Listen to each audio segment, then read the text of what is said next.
Welcome back to CNR news. వార్తలు చదువుతున్నది మీ చొప్పరపు నాగేశ్వరరావు. దర్శి పట్టణంలో నమ్మకముగా నాణ్యముగా అందమైన ఆభరణములను అందుబాటు ధరలతో సకాలంలో అందించి ఖాతాదారుల మన్ననలు పొందిన Amrutha Sai gold house and pawn broker. తాకట్టు వ్యాపారం, బంగారు ఆభరణములపై రుణ సౌకర్యం కలదు. ఇట్లు మీ దేవతి రామారావు, దేవతి ఈశ్వర్ సాయి.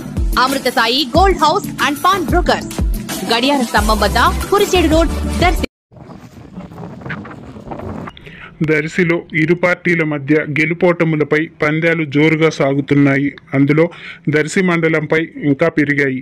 తొలి 2 రోజుల్లో వైసీపీకి 10,000 మెజారిటీ వస్తుందని బెట్టింగ్లు కాసిన వారు తాజాగా 2,000 మెజారిటీపై పందెం కడుతున్నారు.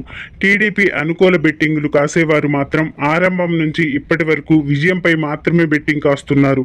కందుకూరు, చీరాలలో గెలుపోటములపై కూడా స్థానికంగా పందాలు అధికంగా జరుగుతున్నాయి. జిల్లాలో నియోజకవర్గాల వారి చూస్తే దర్శి, కందుకూరు, చీరాల, ఒంగోలు లాంటి అసెంబ్లీ స్థానాలపైనే గెలుపోటములపై బెట్టింగులు జరుగుతున్నాయి. ఒంగోలులో వైసీపీ అభ్యర్థి బాలినేని గెలుస్తారని గతంలో ముందుకు వచ్చిన వారు తాజాగా 1కి 1.5 పెడితేనే బెట్టింగ్ కాస్తామని చెప్తున్నారు.